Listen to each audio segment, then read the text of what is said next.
But the Pistons, I'm sorry, I didn't mean to delay talk. I know the Pistons are your favorite team to talk about. So I think you could go with Marvin Bagley here. For people who haven't watched the Pistons since the trade deadline or at all, he's been like pretty good.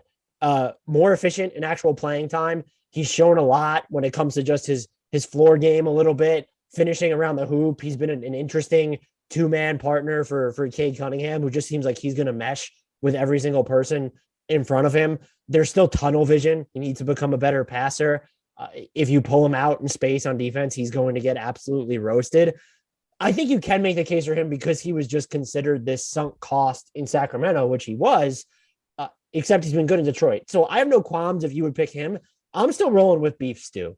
I understand we don't really know what Isaiah Stewart should be on offense. That whole like 3-point perimeter shooting experiment was incredibly short-lived last season, and it has not spilled over into this season. And he wasn't necessarily efficient enough to say, hey, we should keep going at this. So I get that, like, you don't trust his shot selection when he's getting closer to the basket, or he might bail out before he gets to the rim. I understand all of that.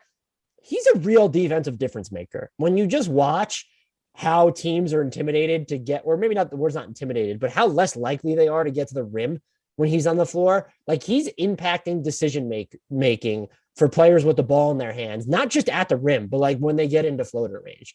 And if you look at the numbers, this is the second consecutive season where teams are shooting noticeably fewer attempts around the basket when he's on the court. And it's also the second consecutive season where they're shooting noticeably worse with him on the floor. And when you consider the context of the lineups that he plays in predominantly, that's actually a pretty big accomplishment. Because look at the team you're playing on. You are going up against a lot of other teams' best players. So I don't know if Beef Stew will ever become like this offensive stud. And I do think it says a lot that the Pistons have been in the market for like a big man since even they had Isaiah Stewart last season, and he felt like this pleasant surprise. I still think he moves his feet a lot better on the defensive end than I ever thought when, not before the draft, because you and I don't cover college basketball, but like after the draft, you're digging into these guys, or right up before the draft.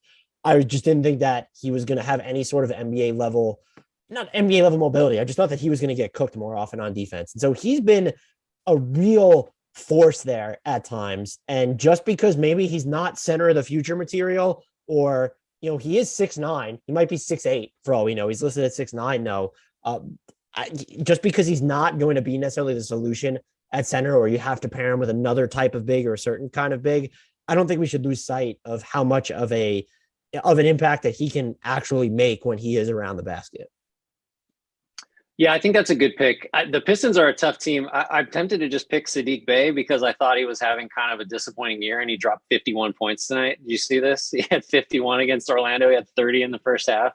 I did see the alert. He's like the Jamal Crawford of Saddiq Beys, but I don't know how to wrap my head. He definitely has more ball skills than I ever anticipated from him. But then there are times when I wish that he didn't think that he had that many ball skills when you watch him, because he can be all over the place.